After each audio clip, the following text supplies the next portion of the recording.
Cuarto de guerra, o War Room, es la oficina central de mando estratégico. El término nació en el ámbito militar.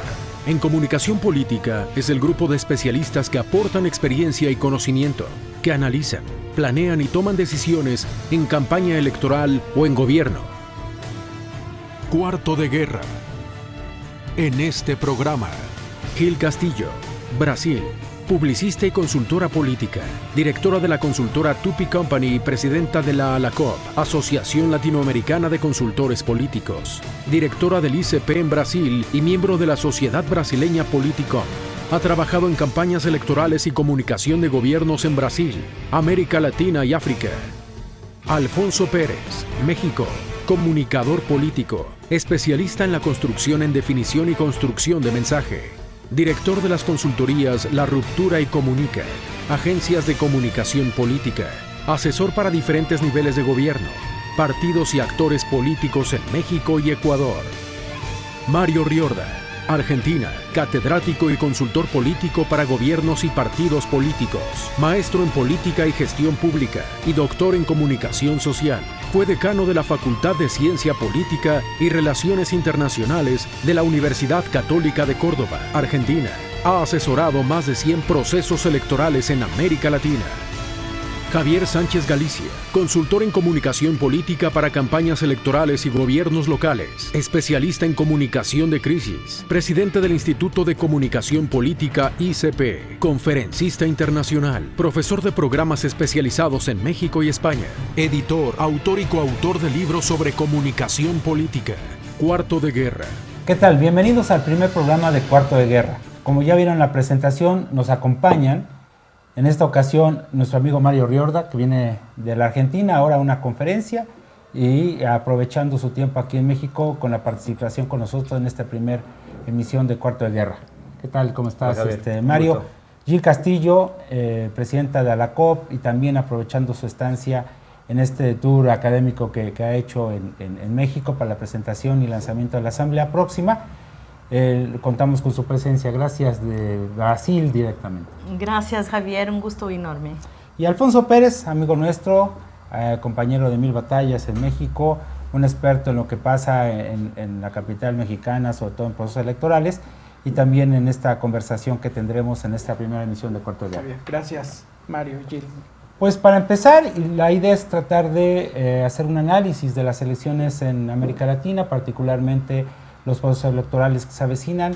Estamos hablando de México y estamos hablando de la Argentina. ¿Cómo está ahora Brasil después del proceso electoral pasado, del 2014? Vienen elecciones municipales para el 2016 y también otros procesos electorales importantes en la América Latina como República Dominicana en el 2016. Y bueno, finalmente todo el tiempo estamos en procesos electorales. ¿Cómo viene el panorama y qué está pasando en América Latina en estas nuevas etapas donde la comunicación política, los especialistas en consultoría política están insertos en nuestros nuevos procesos? Gil, empezamos por las mujeres. Mucho gusto hablar por primero. Cumprimento a Mario Riorda y a Alfonso Pérez también. Es claro que este es un momento de mucha evolución política en toda la América Latina. En Brasil pasamos por el proceso electoral en el año pasado y por supuesto que los temas del gobierno en este momento son los problemas de la economía, que son muy crecientes de ese tema, y también las cuestiones de la corrupción. Entonces, que son temas comunes a los distintos países de la América Latina, incluso los que están aquí pasando por procesos electorales también. Entonces veo que es un momento de mucha discusión, apto a mucha discusión y mucha reflexión, tanto del rol de los políticos, cuanto a la calidad de la política, cuanto el rol de los que trabajan con comunicación y con política, cuanto a su participación y su responsabilidad incluso en estos procesos. Mario, tú tienes una formación académica, has sido decano de la Universidad de Córdoba y además con una vasta colección de publicaciones sobre comunicación política, particularmente enfocado a la comunicación gubernamental pero con también mucha experiencia en la consultoría política y orientada desde luego a los procesos electorales. Argentina tiene ya el proceso encima. ¿Qué está pasando en Argentina y cómo estamos viendo una similitud, como decía Gil, de temas que tienen que ver con estos temas que subyacen en el ánimo ciudadano, la corrupción, la violencia y sobre todo la economía? Sí. Bueno, la gran duda es si Argentina se acopla o no a la tendencia internacional y todo indicaría que sí.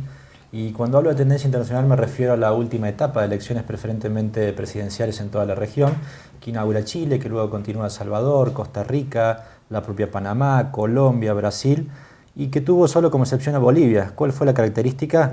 Es que hubo total competitividad y que básicamente donde había segunda vuelta, en todos los lugares se fue segunda vuelta, y que además no tuvo un ganador preestablecido al inicio de la campaña electoral, ¿no?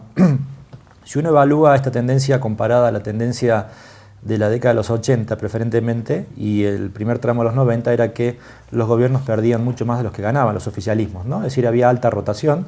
En cambio, desde el principio de siglo, la tendencia se invirtió totalmente, se consolidaron muchos oficialismos y la tesis dominante era incluso con muchísima fuerza que ganaban mucho más de lo que perdían. Los oficialismos básicamente revalidaban, sea con la reelección de la misma persona o sea con un sucesor, tanto por izquierda como por derecha. Hubo al inicio del siglo una tendencia levemente corrida hacia la izquierda, luego se emparejó y en esta última elección está bastante pareja con un leve corrimiento si uno suma varias elecciones, especialmente de Centroamérica, hacia la izquierda, pero muy leve y no es del todo significativo. Por lo tanto, Argentina daría la sensación que sí seguirá esta misma línea, independientemente de quién gane, en el sentido de que hay competitividad. No nos olvidemos que la última elección presidencial en Argentina, la diferencia entre la primera candidata, que luego resultó reelecta la actual presidenta Cristina Fernández de Kirchner, respecto al mejor segundo fueron de 38 puntos. ¿Sí? La competitividad normalmente se suele medir como la distancia que hay entre el 1 al cuarto, y generalmente se dice que no es competitiva cuando hay 20 puntos del 1 al cuarto. Ahí hubo 38 del 1 al segundo, por lo tanto la competitividad fue nula. Todo indicaría ahora que hay un sistema de partidos roto, que el oficialismo no tiene la fuerza de reelección que tuvo en la última elección del 2011 y por lo tanto es bastante probable imaginar no tan solo que el resultado sea muy reñido, muy competitivo, sino que incluso Argentina inaugure la segunda vuelta nunca tuvo, que tiene que ver con su nuevo sistema electoral desde la última reforma de la Constitución, pero que, insisto, está virgen desde el punto de vista de estrenar la posibilidad de un balotaje, ¿no? Así que es toda una expectativa. Y además también con un condimento importante que Gil lo expresó claramente, es que si bien rotan las tendencias, rotan los partidos, rotan los líderes, no rotan las demandas ciudadanas. Cuando uno analiza que en primer término en toda América Latina el primer tema es pobreza, el segundo es seguridad, o pueden invertirse dependiendo del lugar, y el tercer lugar es corrupción, son las mismas demandas de la década del 70, del 80, del 90, por lo tanto hay que ver cómo logran canalizarse, especialmente partidos que han estado y no supieron dar respuesta a ellos en su momento, o cómo representan los nuevos movimientos o nuevas ofertas electorales, este tipo de nuevas demandas, pero quizás con otro formato y con otro esquema de representación que eso sí efectivamente va mutando en la región. ¿Y cómo nos estamos comunicando no nosotros únicamente como consultores, sino más bien los políticos y los ciudadanos? Alfonso, decías recientemente que hay ciudadanos del siglo XXI, pero con políticos que se comunican como si fueran del siglo XVIII, ¿no? Estamos hablando de una disociación entre comunicar y la manera de comunicar con lo que está pensando el ciudadano, sobre todo cuando subyacen estos temas en el ánimo, cuando están molestos, cuando hay descontento, cuando hay alejamiento de los partidos políticos, ¿no? Sí, digo, claramente, o sea, mientras los ciudadanos tuitean, los políticos volantean. O sea, es una práctica que empezó a hacerse básicamente en la segunda revolución industrial de los 20s y 30s, por eso se inventaron los impresos, los carteles, los volantes, porque era la manera más rápida de comunicarse, y hoy los políticos de 100 años después ya prácticamente se siguen comunicando de la misma manera, cuando un ciudadano no tiene nada que ver. Hoy los ciudadanos son entes contemporáneos, son entes que están en una microsegmentación, los animal lovers, los ecologistas, o sea, y los políticos, ¿qué hacen? Pues nos siguen volanteando, ¿no? O sea, finalmente creo que los políticos están haciendo todo para que no voten por ellos, todo para desanimar, para desalentar la fe en ellos, en la política y en el hacer de la política. La política entonces no está entendiendo a los ciudadanos. Sí, pienso que sí. Hay una falta de sintonía, como usted ha citado, ha hablado de la frase de Canclini, incluso, que habla justamente sobre esto, que el consumidor hoy es del siglo XXI, pero el ciudadano está en el siglo XVIII, porque el poder público lo trata con esta visión. Entonces hay una falta de sintonía completa entre lo que quiere la población y cómo están manejando las cuestiones sociales los gobiernos. Es necesario ahora un cambio y una reflexión justamente para que se haga una política de mejor calidad que consiga llegar a los ciudadanos, y también nosotros como comunicadores y trabajadores en las campañas electorales o académicos en este sistema, podamos incluso ayudar a comprender y hacer esa transición de este mundo analógico para el mundo digital de la política, o este pensamiento más complejo que hoy es la sociedad. Si bien es cierto que el Cuarto de Guerra está formado por especialistas en un proceso que ponen su parte de expertise para determinar objetivos, acciones y todo esto, el tema entonces de la consultoría política y los consultores tienen un gran reto. ¿Cuál sería este reto? Vamos a contestar después de este corte al que vamos a hacer ahora.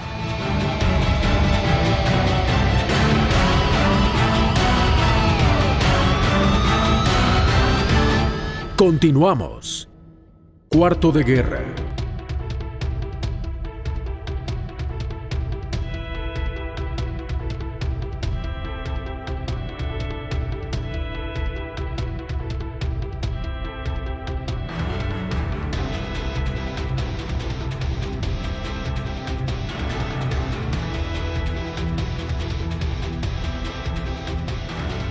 Y bueno, nos quedamos con el planteamiento de cuál es el reto en este escenario que hemos escrito.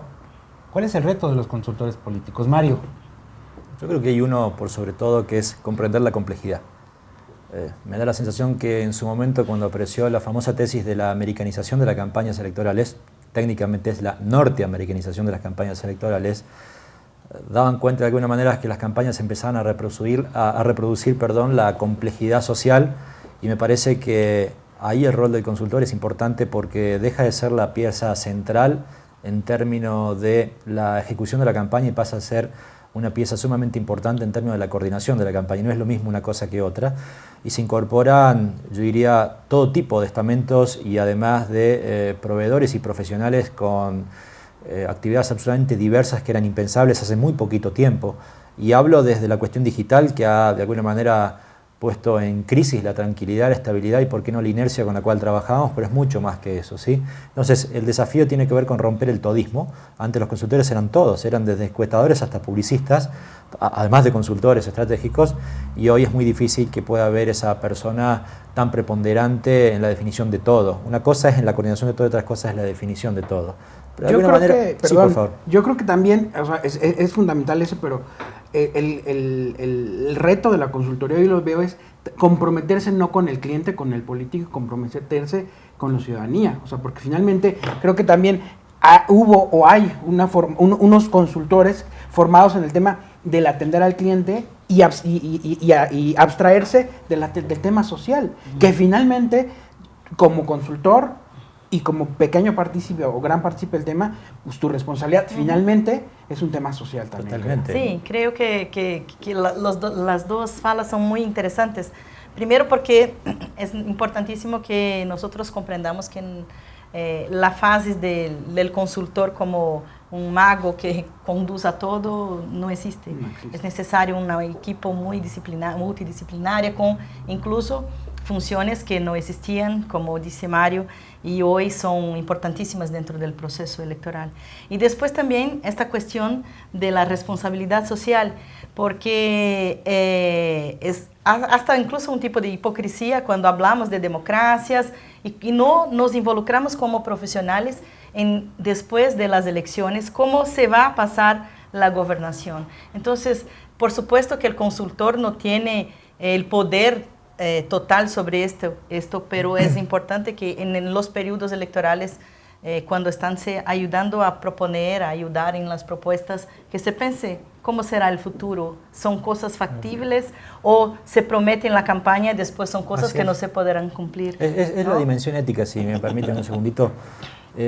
Tengo la posibilidad de dar clases en muchos países, especialmente en posgrados especializados, y desde hace un tiempo a la fecha vengo preguntando a los alumnos si tratan la palabra ética, y me comentan que no solo no la tratan en posgrados especializados, sino que básicamente hay docentes que pregonan lo contrario. De hecho, ayer, exímame el nombre, lo podrán googlear o buscar si es que aparece, un consultor mexicano había posteado en Twitter, había subido, una foto a Twitter que decía: no me preguntes cuánto contribuye a la democracia, sino cuánto te hago ganar. Me parece ridículo, y esta aberración, además, cuando nos resulta atractivo de que nos etiqueten como gurúes, me parece que es un contrasentido en contra el nivel ético o responsabilidad política / contra el nivel de profesionalización. Gurú es un vidente que ve más allá. Nosotros somos profesionales con capacidades técnicas que se supone cada día debieran ser más sofisticadas, y estamos lejos de ser gurúes. Una cosa es acumular experiencia, tener capacidad de ver cosas que quizás producto de la experiencia o la inteligencia circunstancial que uno pueda tener, o una visión X particular, pero no somos gurúes, no somos magos, ¿sí? Entonces me parece que hay que combinar este tipo de cosas para atender a una complejidad que requiere, insisto, de toma de decisiones muchísimo más informadas, profesionalmente hablando de la técnica, pero también con esa responsabilidad democrática que recién claramente Alfonso remarcaba. Y a ver, tenemos otro problema, que es no solo la importación de técnicas muy especializadas del modelo de marketing político, sobre todo norteamericano, sino además de paradigmas. Y lo comentabas tú, Mario, en una ocasión que estábamos precisamente en la Argentina, en un seminario sobre comunicación política, y veíamos cómo en Latinoamérica estamos poniendo ejemplo de modelos norteamericanos. O sea, cómo usó Barack Obama sus redes sociales para ganar la presidencia, cuando América Latina no se parece nada a Estados Unidos, y mucho menos ningún candidato latinoamericano se va a parecer o va a ser un clon de Obama, ¿no? Entonces, en foros, seminarios, el paradigma Obama se convierte en un referente, cuando nuestra realidad latinoamericana es totalmente distinta, y hay una riqueza de modelos exitosos, muy, muy creativos, de hacer campaña en América Latina que podemos tener como referente, ¿no? Así es, hubo una especie de Obamamanía, pero que es una circunstancia. De hecho, una vez compré un libro, escribiendo un libro, estaba buscando referencias, vi uno que lo compro sin saber lo que era, decía el método Obama, y le enseñaban a vestir y caminar a las mujeres, asociada a la elegancia y la prestancia de Obama. Es un ejemplo extremo, pero para decir que llega un momento en que todo pareciera hacerse parametriza en torno a un caso exitoso, y esta es quizá la irresponsabilidad desde el punto de vista profesional, y también otro de los condimentos, y yo con esto ya acabo, ya estoy hablando mucho, que requiere el consultor, que es aproximarse a la academia. Así como la academia suele rechazar a la consultoría, me parece que hay muchísimas, yo diría, búsquedas empíricas que día a día produce la academia, que son muy útiles para la toma de decisión, y que generalmente el consultor no lo hace, y no solo que no lo hace, sino que reniega de ello y suele extrapolar con algún nivel de responsabilidad bastante considerable prácticas que ve en su propio caso, en su propio accionar, creyendo que se traducen básicamente a cualquier contexto, y efectivamente estamos muy lejos de ello, ¿no? Claro. Y la otra cuestión es el tema también de la imagen personal, que parecería ser el referente de las campañas electorales, ¿no? Que eso es a mí lo que me preocupa. O sea, hoy de pronto llegas con un candidato y dices, a ver, ¿cómo me voy a vestir? Espérame, primero vamos a ver qué vas a decir. Claro. O sea, primero hay que engalanar el argumento, o sea, hay que poner un argumento, hay que dar un contenido, y pues mira, lo demás es lo de menos. O sea, obviamente es importante.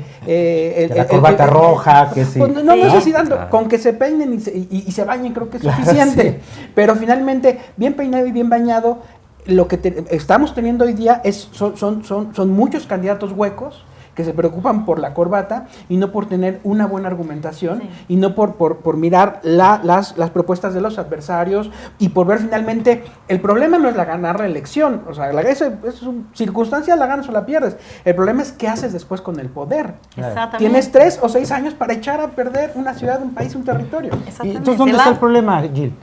Bien, yo no sé exactamente dónde está el problema, pero puedo opinar que sí, la cuestión es que se prioriza la forma se olvida del fondo de las cuestiones políticas y electorales incluso, ¿no? E incluso cuando Mario habló en inicio de su habla sobre que todos los procesos electorales que tienen segunda vuelta, llegaron a segunda vuelta, sí demuestra una insatisfacción muy grande, porque todo este aparato de publicidad solamente y de imagen solamente no condice con lo que la población necesita oír. Necesita oír soluciones políticas, sociales para sus problemas, ¿no? Yo acoto nada más, o sea, en América Latina, en América de hecho, hay 4 gobiernos aprobados. Es Danilo, Correa, Danilo de Dominicana, Correa de Ecuador, Daniel Ortega de Nicaragua y Evo de Bolivia. Y digamos, como que casi ninguno utiliza corbata roja, traje negro y camisa blanca. Todo lo contrario de ellos. Son el prototipo del antiprotocolo, ¿no? Exactamente. Son los únicos 4 gobiernos aprobados en América Latina. De ahí para abajo, todos están reprobados en el ranking. Corbata roja o corbata con rayas transversales, ¿verdad? Sí. O las y Poncho no dijo copete alto. Nadie. De todos modos, me parece que, continuando un poquito con la respuesta de la pregunta Gil, me da la sensación que la representación no se da en general en un contexto, en un sistema, en el vacío, sino que tiene que ver con un contexto, y los contextos lo terminan modelando para bien o para mal los gobiernos, ¿no? Y uno de los grandes problemas es que los gobiernos no están encontrando soluciones y hay instituciones que van quedando viejas. No hay, a diferencia de los 90, una puja por menos Estado. En todo caso hay una puja por más Estado y por Estados mejores, pero los niveles de representación han cambiado. Creo que la imagen o la demanda por la imagen tiene que ver porque la política se ha personalizado, pero sin embargo los gobiernos sienten agobio. Hay una especie de sensación de rendición de cuentas en formato 24/7, 24 horas los 7 días a la semana, pero recae sobre el líder más que sobre el gobierno, y este es un tema problemático, ¿sí? La expresión agobio me parece muy interesante, de un concepto de plebiscitación constante que sufre un gobierno, y sumado a ello, gran parte de sus puntales por los cuales los gobiernos llegan son los partidos políticos, y evidentemente los partidos políticos ya son parte del pasado, no porque desaparezcan, sino porque su preponderancia ha menguado. Y no es un problema estrictamente latinoamericano. El último Congreso de Ciencia Política en Gran Bretaña, uno de los 2 congresos más importantes del mundo, llevó como título, entre el signo de interrogación, el fin de los partidos políticos, precisamente en el sistema de partidos estable que originó el sistema de partidos en el mundo occidental. Por lo tanto, me parece que ahí hay una puja entre un Estado que se lo demanda, se lo reclama, pero no tiene capacidad de respuesta total, se siente agobiado, entre partidos políticos que ya no representan, ¿sí?, a la sociedad, y que hay una especie de movimentismo que los trasvasa y los excede, y por otro lado, una política muy verticalista que demanda básicamente respuestas al líder o la líder, y esto es un problema, es un cóctel que no dialoga en sí mismo, ¿no? Y la ciudadanía está ahí perdida en el medio, ¿no? Sí. Schwarzenberg dice que antigamente la política eran las ideas y hoy son las personas. Creo que tal vez esto se pase en este momento, no sé qué piensa. Sí. Vamos a ir a un corte de este bloque. Y me quedo con una reflexión de Mario, sobre todo hablando de la crisis de los partidos políticos, las crisis en los gobiernos, y particularmente la crisis como un eje que está predominando no solo en América Latina, Europa, en el mundo en general, pero no estamos planteando cuál sería el reto de la consultoría política, y eso también lo vamos a ver adelante.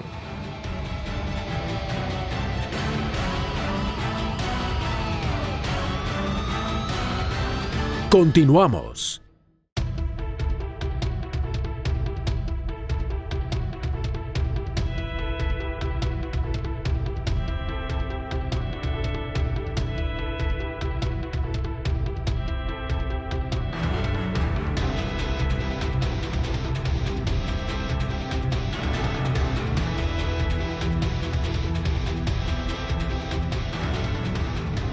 La profesión del consultor político nace en Estados Unidos a finales de la década de los 50. El norteamericano Joseph Napolitan fue quien acuñó el nombre de consultor político y por ello es considerado el padre de la consultoría política. Napolitan define al consultor político como el especialista en comunicación política, responsable de definir el mensaje del candidato, seleccionar los medios e instrumentar el proceso de comunicación. A partir de la década de los 60, la actividad se expandió a otros continentes. En los 80s, en América Latina y Europa Occidental. En los 90s, en Rusia, los países excomunistas de Europa Central Oriental, Asia y África. Aunque existe un proceso de americanización de las campañas políticas, en Europa y América Latina se conservan componentes característicos propios de esas latitudes. Actualmente, ante el proceso de profesionalización de las campañas electorales, es imperiosa la necesidad de consultores políticos que abonen a la democracia en todo el mundo, que busquen más preparación y menos improvisación en la política. Cuarto de guerra. Y bueno, pareciera que la crisis es la constante en la política, Mario. Sí, sobre todo porque en América Latina es una muy buena partera de crisis. Esto es lamentable para la región, muy bueno para quienes estudiamos comunicación de crisis. Exacto. Pero sin embargo es un tema crítico porque socava sobre todo los niveles de representación, y cuando no hay niveles de representación estables, básicamente lo que hay son movimientos pendulares. América Latina es un ejemplo de movimientos pendulares constantes. Y en algún momento un colega argentino escribió un libro, Manuel Morea Araujo, uno de los decanos de la consultoría a nivel regional, que se llamaba Ensayo y Error, ¿no? El ensayo y error daba cuenta algo así como de una especie de sedimentación, de ausencia de sedimentación en la cultura política, donde se movía todo bajo la lógica de ensayo y error. Él para referirse a Argentina, pero me parece que tiene mucho de esto América Latina. Y cuando se dan lógicas de ensayo y error, básicamente lo que hay, lo que se produce es inestabilidad política, inestabilidad social, y eso evidentemente no es bueno, ¿no? Y también, como reto profesional, la consultoría va atada a esos retos y no siempre vemos lo que sucede, ¿no?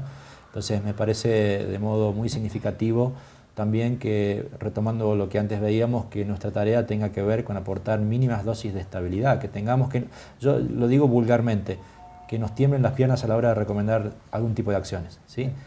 No vale lo mismo recomendar A que recomendar B para un sistema democrático, Claro. ¿no? Oye, y poniendo como ejemplo México, que ha sido un referente último de crisis con el tema de la violencia, no solo producto del narcotráfico, la presencia, sino en este asunto de cómo la política está resolviendo los problemas sociales, particularmente los que tienen que ver con la violencia. ¿Qué está pasando en México? ¿Para dónde vamos, Poncho? Finalmente, yo creo que lo que nos estamos enfrentando es a una elección justo en esta coyuntura de crisis. Tiene crisis los tres principales partidos políticos, PRI, PAN, PRD, cada uno casi con sus antípodas naturales. El PRD hoy está siendo casi dueño de la corrupción, los panistas hoy son inmorales, al prismo se le tacha de inestable. Entonces finalmente el ciudadano se está preguntando de nuevo ¿y para dónde? Y los nuevos partidos, las nuevas propuestas políticas que va a haber en Andrés Manuel, el Partido Encuentro Social y demás, pues parece todavía que no terminan de llenar el espacio. Y con un sindicalismo como fuerza de representación seriamente cuestionada también, se le agrega a México, ¿no? En general toda América Latina, pero en México en particular, ¿no? ¿Y qué pasa? ¿Piensa que los partidos no representan más a nadie? No, es que finalmente lo que el ciudadano está votando es por quién no quiero que llegue. O sea, que eso es lo terrible. Claro. O sea, los ciudadanos ya dejamos de votar por las propuestas. Hoy estamos votando porque no quiero que llegue finalmente, ¿no? Entonces, pues no podemos llegar a un desarrollo democrático de esa manera, sin propuestas, vacíos, cuando yo no quiero que llegue a, porque a mí no me conviene. ¿Y cuál es entonces el reto de la política? Y no hablamos de los consultores, porque decíamos detrás de cámaras que se ha satanizado el tema, el concepto del consultor, como el gurú que ya decía Mario, como aquel moderno Fouché que ahora se le considera, o como consultor poco profesional, aquel político deshabilitado de la política y bueno, no encuentra otro lugar más que la consultoría, ¿no? Y entonces, tú como presidenta de la LACOP, que es precisamente los consultores políticos de América Latina, los consultores obviamente tenemos un reto, pero la política en general tiene un reto. Sí, exactamente. Bien, yo pienso que si palabras como democracia son mal comprendidas y mal utilizadas, imaginen las palabras marketing político y consultor político, ¿no? En Brasil, inclusive, utilizamos un término pejorativo para los consultores políticos que es marquetero, una cosa. ¿Por qué? Porque hay un grande mito del rol de los consultores, hay una visión errada de que es un gurú, y también por esta cuestión de que sí, tenemos muchos procesos electorales en toda América Latina, todos los países tienen muchos procesos electorales y muchos profesionales que aparecen solamente en periodos electorales para hacer algunas funciones y no trabajan constantemente y no estudian constantemente y no se posicionan constantemente como consultores políticos. Esto es una cuestión. Entonces es necesario, sí, que haya una mayor profesionalización del mercado y que haya una mayor responsabilidad de aquellos que trabajan con la comunicación política. Incluso es uno de los retos de la propia asociación, que es congregar personas que están involucradas con estos principios. Pienso que sí. Que siento que estás haciendo un comercial de la COP. Lo vamos a cobrar en este programa. No, Javier me decía un poco, ¿cuántas elecciones hay en México en 2015? Bueno, finalmente hablamos de 43,000 candidatos, con 10 partidos con registro nacional, con 171 partidos con registro local. Estamos hablando de un mundo de propuestas políticas obviamente de personajes. Y la otra es que no hay especialistas, pese a este boom de la consultoría, y hacíamos una especie como de reflexión matemática, ¿no? 40,000 candidatos. Ajá. ¿Hay 4,000 consultores, que es el 10%? No. 400, que sería el 1%. Sí lo puede haber, pero no profesionalizados. Exactamente. Ese es el problema. Son personas que trabajan momentáneamente en el mercado. O sea, si hay un mercado, pero finalmente los profesionales, dos razones, o no estamos dando el ancho, no estamos siendo lo suficientemente profesionales, o está llegando políticos en desuso que tampoco están aportando a la consultoría, y estamos también aportando figuras de desecho prácticamente, ¿no? Sí. Pero entendamos también, Gil, que no solo también depende de los consultores que se profesionalicen, sino además que los políticos adquieran la cultura de entender cómo es un consultor profesional, pero además que entender que hoy en día necesitan un método para hacer las cosas. Sí, es normal que el político esté acostumbrado con sus asesores que están el tiempo todo diciendo y orientando en distintas cosas, en la corbata roja. En los anteojos. Sí, y la consultoría política es algo muy más grande que esto y necesita de esta especialización. Entonces sí, es importante que los políticos entendan que es necesario agregar a sus carreras profesionales a los profesionales de consultoría política que van incluso decirles cosas que no son tan agradables a sus oídos, pero que son importantes que sean oídas, justamente para que se mejore la calidad de su actuación política, de la propia política. Sí, finalmente si le aporta un buen consultor político a un buen político, creo que es una fórmula bastante correcta y de abono a la democracia y de abono a la sociedad. Suele darse una expresión que es allí cuando falla la política viene a buscar al consultor para que la comunicación la solucione. En realidad es un pésimo razonamiento porque si bien no toda comunicación es política, sí es claro y evidente que toda política se representa públicamente a través de un formato comunicacional. Por lo tanto, con o sin consultor, siempre la política está haciendo actos de comunicación. Y la comunicación crea órdenes, crea consensos, crea disensos, crea crisis. Por lo tanto, la comunicación no es ya, o la consultoría política no es un bien sofisticado para la democracia, sino son parte necesaria de la democracia. Sí. También siempre y cuando existan consultores que tengan el escrúpulo suficiente como para pensar que son actores democráticos, actores políticos dentro de la democracia, por más que trabajen solamente desde la comunicación política, ¿no? Entonces hay un gigante desafío ahí y me parece que también nosotros, hablando de ese gigante desafío como consultores, debemos tener claridad en poder diferenciar cada día más las enormes diferencias que hay entre la comunicación electoral, la comunicación de crisis, la comunicación gubernamental y la comunicación de riesgo, ¿no? Hay un formato bien electoralista, irresponsable y peligroso, antidemocrático, de traducir o extrapolar fórmulas netamente electorales a prácticas que no tienen nada que ver con la competencia electoral, y esto muchas veces no es del todo comprendido y los riesgos ahí sí que verdaderamente son peligrosos. Algunos llevan a risca comunicación permanente. Así es. Y comentamos campaña permanente. Que hacíamos referencia que en los foros, estas cumbres y seminarios, casi la mayoría de nosotros llevamos ponencias estrictamente electorales, Pocos estamos abordando el tema no solo social, sino gubernamental, donde el gobierno necesita este proceso de la comunicación para que entiendan, y lo has manifestado tú en diferentes formas, que a veces se gobierna mal, pero se gobierna bien, pero se comunica mal, ¿no? Así es. De esto vamos a hablar más adelante. ¿Qué es lo que viene? ¿Qué es lo que viene en la política, en la consultoría, en la comunicación política, en la responsabilidad y en la ética del, precisamente, no solo el consultor, del político mismo? Vamos a un corte, volvemos.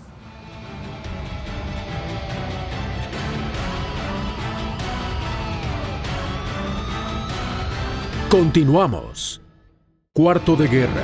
Regresamos, y que se entienda bien, no estamos satanizando la consultoría política, porque entonces empezaríamos por nosotros mismos, sí, por criticarnos. La autocrítica empieza obviamente por los que estamos aquí en este panel, pero además este asunto de insistir en que hay que acompañar la investigación, el análisis, el estudio de lo que hacemos, de lo que aportamos.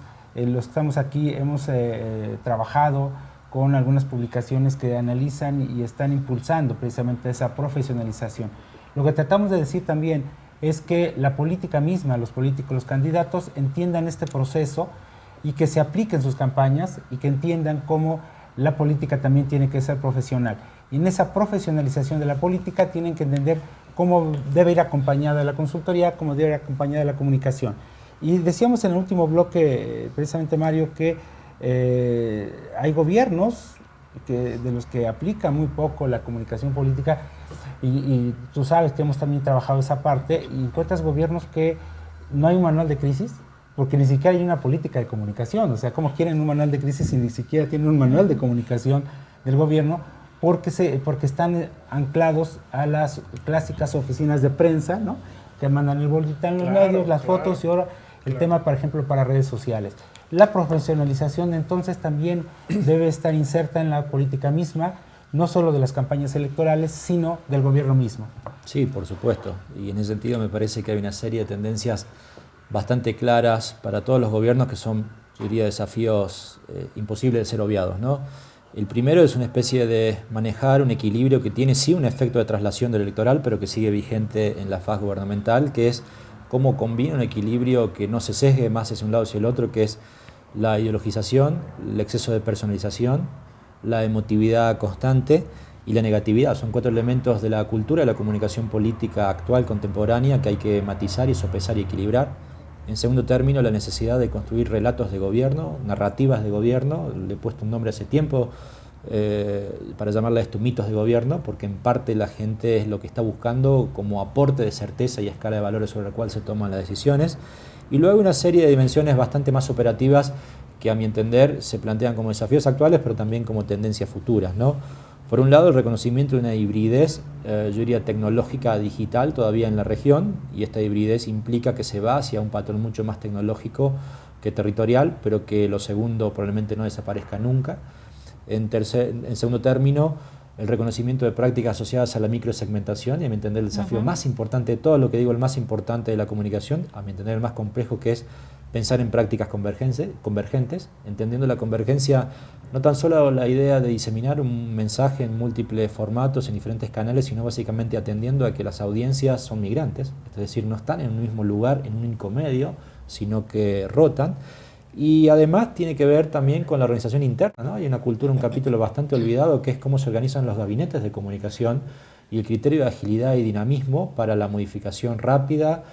No tiene nada que ver con la rigidez. Red carpet le llaman a la rigidez burocrática en el mundo anglosajón, que evidentemente imposibilita decisiones aceleradas para, yo diría, paradigmas que se van cambiando día a día, por lo menos en el ámbito de la comunicación política, más específicamente gubernamental, sí, ¿no? Entonces, son algunos elementos, quizás también, a un último, y con esto acabo, que es incorporar patrones de comunicación de riesgo, porque coexisten a cada rato con la comunicación gubernamental, en algunas circunstancias mucho más que otros, y evidentemente también una enorme sintonía de reconocer cuáles son parámetros básicos para comunicar desde la comunicación de crisis, ¿no? Creo que son desafíos enormes, cada uno en sí mismo es un capítulo gigante, y que un gobierno, imagínate que llega y tiene 4 años como para armar equipos y aprender todo esto, y por eso digo, o 6, o 3, o 5, Sí, dependiendo de donde sea, y no puede hacerlo, ¿no? Sí. Esta es la dificultad. Claro. Entre este desafío, Gil, ¿qué es lo que viene? No, yo pienso que de todo que Mario ha hablado de una manera muy compleja y muy completa, la cuestión de la microsegmentación es algo que casi ningún gobierno consiguió comprender, y es una cosa extremadamente importante hoy, porque incluso los ciudadanos viven, interactúan en microsegmentos y necesitan entender que el gobierno también les comprenda como dentro de este contexto. Y otra cosa que me parece importante destacar es que hoy tenemos crisis locales que son globales, como Mario incluso estaba hablando ayer en su ponencia en un evento, y que me pareció un tema muy interesante. El manejo de crisis hoy no es solamente una cosa de nuestras regiones, pero algunas cosas se convierten en cosas globales, ¿no? ¿Qué es lo que viene, Poncho? Pues más bien, no sé qué es lo que venga, porque lo que veo que viene no necesariamente modifica las cosas, y eso es lo preocupante, ¿no? Yeah. Lo preocupante es, de nuevo, o sea, perdón por ser reiterativo, es un político despreocupado de la sociedad, despreocupado de profesionalizarse, y en ende pues tiene un desprecio social, que eso es finalmente lo que yo veo. ¿Qué quisiera ver? Pues finalmente todo lo contrario, ¿no? Un político que regrese a la vida cotidiana, a la gente, que resuelva los temas de economía, los temas de transparencia, que es como el reto mínimo que debiéramos tener, los temas de judicialización, un tema, lo que es justicia y legalidad, pues temas que finalmente nos tocan a todos, ¿no? Creo que eso es, no lo veo que venga, porque no veo algo que vaya en ese camino, pero es algo que yo donde quisiera que volviera la política. En ese sentido, yo quiero utilizar, o queremos utilizar, porque esta es una discusión de grupo, esta última parte, estos últimos minutos, para establecer algunas conclusiones de esto que hemos discutido, que empezó precisamente con este panorama latinoamericano, muy coincidente en temas, sobre todo que vamos a ver en las campañas electorales. Tiene que ver también con la crisis, riesgo, gobiernos poco preocupados por comunicar bien, los políticos poco preocupados por profesionalizar su ejercicio, y sobre todo también el tema de cómo los consultores debemos poner más énfasis en hacer un trabajo no solo ético, sino profesional. Entonces, nuevamente empezando por las mujeres, Gil, gracias por estar aquí. Sé que regresas en unos momentos vas al aeropuerto para irte a Brasil, y en esta oportunidad de estar juntos, todos, ¿no?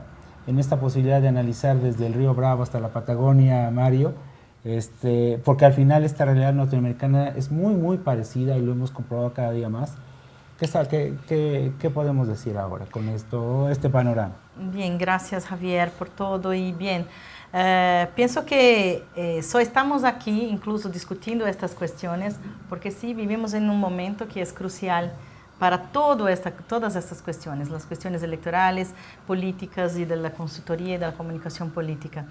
Y si llegamos a este punto es porque justamente hay que tener algún tipo de cambio, tanto de la participación política ciudadana, cuanto de nuestros roles, cuanto consultores políticos. Entonces, pienso que de una manera es muy positivo, porque llegamos a un punto que debemos nos avalizar, y también negativo en el sentido de que sí, estamos enfrentando una crisis, como Poncho dijo, es muy preocupante que los gobernantes no tengan material para comunicar, porque no están consiguiendo comunicarse o hacer la buena política. Entonces pienso que este momento es importante de esta reflexión y que avancemos dentro de estos roles que hablamos aquí. Poncho. ¿Qué es lo que viene? Insisto, veo una sociedad desanimada, veo que nos vamos a envolver en campañas negras, en campañas donde no va a incidir la propuesta, sino el cómo pegarle al otro. Eso me preocupa. Me preocupa en consecuencia que los políticos, hay una frase que me choca a los políticos, que utilicen el ciudadano común y corriente. O sea, nunca he entendido bien a qué se refiere. Me parece de verdad, y literalmente lo digo, un tema de desprecio social.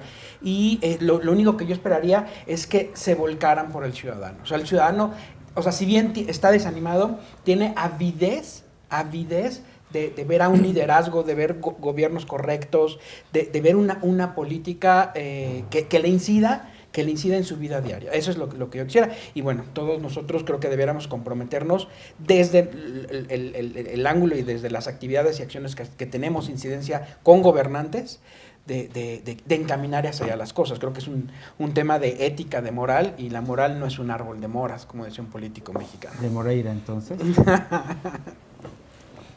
Como dice la frase de una importante tarjeta de crédito, hay cosas que no tienen precio, y entre ellas el consenso. Entonces me parece que intentar valorar el consenso es algo muy importante, pero hay un modo, a mi entender, bien peligroso del consenso, que es un consenso conservador, ¿no? Nos pongamos de acuerdo para que el status quo no se modifique y no nos toque a nosotros los poderosos. Yo hablo de un consenso básicamente para los gobiernos, entendido por la negativa, que es evitar bloqueos, para que los estados o los gobiernos tengan una capacidad más fluida de dar respuestas, y evidentemente también esto repercute en la fluidez de la democracia, que no se la ponga en jaque, porque estos días veo una América Latina bastante convulsionada, preferentemente en México, ¿no? Especialmente en México, también estos días en Argentina, pero sobre todo en México. Y ya que este programa va a ser para todos los países, pero se graba aquí en México, le agrego otro concepto importante, estos que no tienen precios, que es comprender una expresión que usaron muchos sociólogos españoles, preferentemente en la década del 80, que es la desafección, ¿no? La desafección política es algo así como la pérdida del afecto para con lo político, pero con un caldo de violencia, no de violencia física, no la descarto, sino básicamente una violencia moral y política para con la política, ¿sí? De una pérdida del apego hasta, yo diría, con bronca. Entonces me parece que parcialmente, no quiero generalizar, parte de la política mexicana no está entendiendo la gravedad de la situación del sistema político mexicano, que es algo así como una especie de olla de presión o caldo de cultivo para transformaciones que espero no sean violentas, ¿no? Ojalá estos dos conceptos, consenso como meta y desafección como diagnóstico, sean de alguna manera parámetros importantes para la política en general y también para nosotros como consultores. Muy bien. Yo quiero agradecerte, Mario, agradecerte, Gil, Alfonso, esta participación en este esfuerzo, iniciativa del Instituto de Comunicación Política, que precisamente con las propias relaciones virtuales que ustedes tienen, vamos a compartir este espacio. Se va a poder ver este programa en el canal del ICP, pero también en los canales de sus propias plataformas digitales que ustedes manejan. Y como decía Mario, con presencia latinoamericana, pues este análisis tan amplio, pero también muy coincidente, muy común. Muchas gracias. No decimos buenas tardes ni buenos días porque esto es 24x24 y así es la red social. Hasta la próxima.